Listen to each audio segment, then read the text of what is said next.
नमस्कार मित्रांनो, स्वागत आहे तुमचं जॉब गुरु या आपल्या यूट्यूब चॅनलवर. लाडकी बहीण योजनेसाठी मित्रांनो तुम्ही अर्ज केलेले असतील तर त्याच्या निवड याद्या म्हणजेच लाभार्थी याद्या प्रसिद्ध व्हायला सुरुवात झालेली आहे आणि हे यादीची PDF फाईल तुम्हाला डाउनलोड करता येणार आहे. तर ही PDF फाईल कशी डाउनलोड करायची, सध्या कुठल्या जिल्ह्याची यादी आलेली आहे, तुमच्या जिल्ह्याची यादी इतर जिल्ह्यांची कशी पाहायची, तुमचं नाव यादीमध्ये कसं पाहायचं आहे, त्याचबरोबर हे पैसे कधीपर्यंत जमा होतील, आता ती संपूर्ण माहिती आपण या व्हिडिओमध्ये पाहणार आहोत. तुमच्यासाठी ही गुड न्यूज देतोय. ही यादी तुम्हाला ऑनलाईन पाहता येणार आहेत. त्याचसोबत ॲपमध्ये तर तुम्हाला तुमचा फॉर्म जो आहे अप्रूव्ह झाला आहे की नाही ते देखील पाहता येणार आहे. परंतु लाभार्थी यादी म्हणजे त्यांना डायरेक्टली पैसे भेटणार आहेत.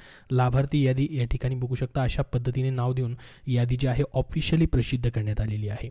आता मी जे जिल्ह्याची माहिती सांगतोय तो जिल्हा तुमचा नसेल, परंतु तुमचा कुठला जिल्हा आहे, कुठल्या जिल्ह्यामधून तुम्ही फॉर्म भरलेला आहे, कमेंट बॉक्समध्ये कमेंट करून सांगा.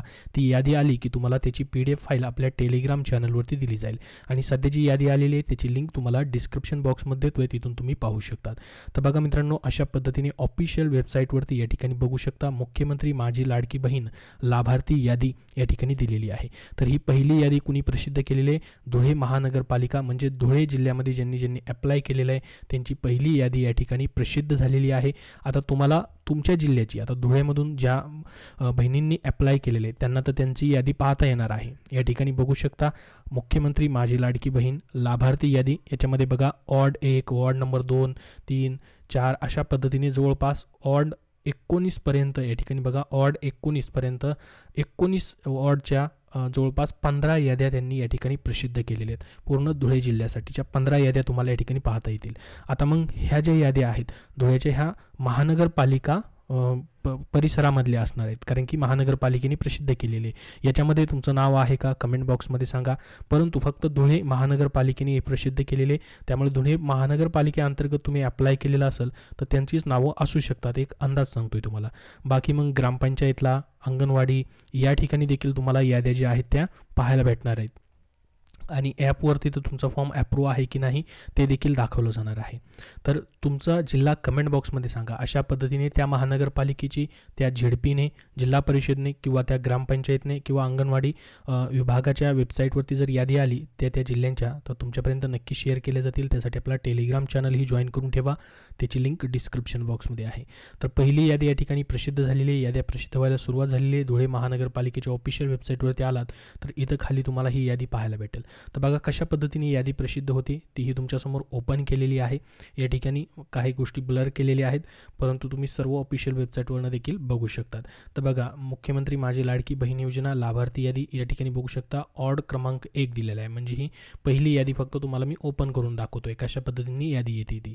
याच्यामध्ये बघा नाव दिलं आहे, त्यांचा पत्ता, मोबाईल नंबर, जन्मतारीख, या ठिकाणी आधार क्रमांक वगैरे सर्व जी माहिती तुम्ही भरली आणि महत्त्वाचं म्हणजे जिल्हा दिला आहे, या ठिकाणी तालुका दिलेला आहे आणि गाव दिलेलं आहे. तर जास्त करून या ठिकाणी बघू शकता धुळेमधल्याच जास्त करून या ठिकाणी आहे. त्या आसपासच्या गावामधील महिलेचे लग्नापूर्वीचं नाव दिलेलं आहे, नारी शक्तीचा प्रकार दिलेला आहे आणि वैवाहिक स्थिती बघू शकता, विवाहित आहेत की अविवाहित आहे ते देखील इथं पाहायला भेटेल. इथं योजना आणि विभाग दिलेला आहे, हे रिकामच दिलं आहे. बँकेचं नाव जे कुणी या ठिकाणी कुठल्या बँकेची या ठिकाणी माहिती भरलेली आहे तेही दिले बघू शकता. या ठिकाणी कुठल्या बँका चालत होत्या, जिल्हा मध्यवर्ती सहकारी बँक देखील चालते, युनियन बँक ऑफ इंडिया ही चालते. त्याचबरोबर बघू शकता अजून इंडियन पोस्ट बँक देखील या ठिकाणी चालेल, बँक ऑफ महाराष्ट्रही चालेल. त्याचसोबत या ठिकाणी बाकीचे देखील बँकांची भरपूर सारी नावं आहेत. ह्या संपूर्ण बँका ज्या आहेत HDFC बँक असेल, ICICI बँक असेल, ॲक्सिस बँक असेल, अशा संपूर्ण बँकांची या ठिकाणी माहिती दिलेली आहे. फक्त तुम्हाला तुमचा IFSC कोड आणि बँक खाते क्रमांक तोही दिलेला आहे बघा, तो व्यवस्थित भरायचा आहे. IFSC कोड आणि बँक खाते क्रमांक देखील पुढे दिला आहे. आता महत्त्वाचं आहे यांचे पैसे या ठिकाणी कधी जमा होणार त्याच्याबद्दल दिलं आहे पहा. या ठिकाणी पुढं एक कॉलम आहे अजून जमा राशी, अजूनपर्यंत हे पैसे आलेले नाहीत, परंतु मित्रांनो ऑगस्टमध्येच या ठिकाणी 2 महिन्याचे, 1 जुलैचे आणि या ठिकाणी ऑगस्टचे असे मिळून 3000 रुपये या ठिकाणी जमा होणार आहेत. तर आता ह्यांची ही यादी आहे, लाभार्थी यादी ह्यांनी तयार करून ठेवलेली आहे. यांचे फक्त अकाउंट नंबर, IFSC कोड टाकायचा आहे आणि त्यांचे पैसे जे आहेत त्या ठिकाणी ट्रान्सफर केले जातील गव्हर्नमेंटकडनं DBTद्वारे. या ठिकाणी डायरेक्ट बेनिफिशरी ट्रान्सफर असतं DBT. ज्यांचा आधार कार्ड वगैरे लिंक आहे त्यांना तो सोपं जातं, डायरेक्टली या ठिकाणी हे गव्हर्नमेंटकडनं पैसे भेटतील. जमा राशी पुढे दिलेली आहे.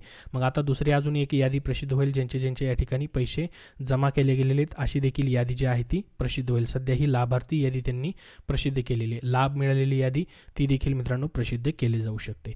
तर अशा पद्धतीने 15 याद्या या ठिकाणी धुळे जिल्ह्यासाठीच्या प्रथम प्रसिद्ध झालेल्या आहेत.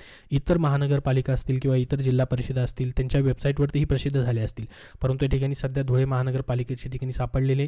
तुम्हाला काय करायचं आहे, तुमचा जिल्हा एकतर कमेंट बॉक्समध्ये सांगा तुम्ही कुठे अप्लाय केलेले, त्याचं चेक करून जर आलेलं असेल तर आपल्या टेलिग्राम चॅनलवरती लिंक तुम्हाला दिली जाईल. त्याचसोबत या ठिकाणी जर बाकी महानगरपालिकेचे आलेले असतील याद्या तरी देखील तुम्हाला व्हिडिओ बनवून माहिती दिली जाईल. तर आपल्या चॅनलला त्यासाठी सबस्क्राईब करून ठेवा. हा व्हिडिओ नक्की लाईक करा, शेअर करा, जेणेकरून सर्वांनाही माहिती समजेल. त्याचबरोबर अजून तुमचे काही प्रश्न असतील याच्याबद्दलचे तर कमेंट बॉक्समध्ये कमेंट करून विचारा. ॲप चालतं की नाही तेही कमेंटमध्ये सांगा, कारण की ॲपला प्रॉब्लेम येतो आहे कालपासून. परंतु या ठिकाणी ॲप कधी कधी चालतं आहे, कधी बंद होतं आहे. त्याच्यावरती काम चालू असेल विद्यार्थी मित्रांनो, कारण की स्क्रुटिनी त्याची सुरू आहे. त्याच्यामुळं जशी त्याची स्क्रुटिनी वगैरे पूर्ण होतील तसे काही जणांचे फॉर्म देखील या ठिकाणी ॲप्रूव्ह होत आहेत. त्याच्यामुळे त्याच्यावरती काम चालू असेल तर सकाळी किंवा रात्री एकदा ट्राय करून बघा. नवीन फॉर्म ज्यांना भरायचे त्यांच्यासाठी ॲप चालू होऊन जाईल. अजून काही दुसरे या ठिकाणी प्रश्न असतील तर कमेंटमध्ये नक्की विचारा. हा व्हिडिओ नक्की जास्तीत जास्त शेअर करा आणि सर्व अपडेट पाहण्यासाठी चॅनल सबस्क्राईब करून ठेवा. धन्यवाद.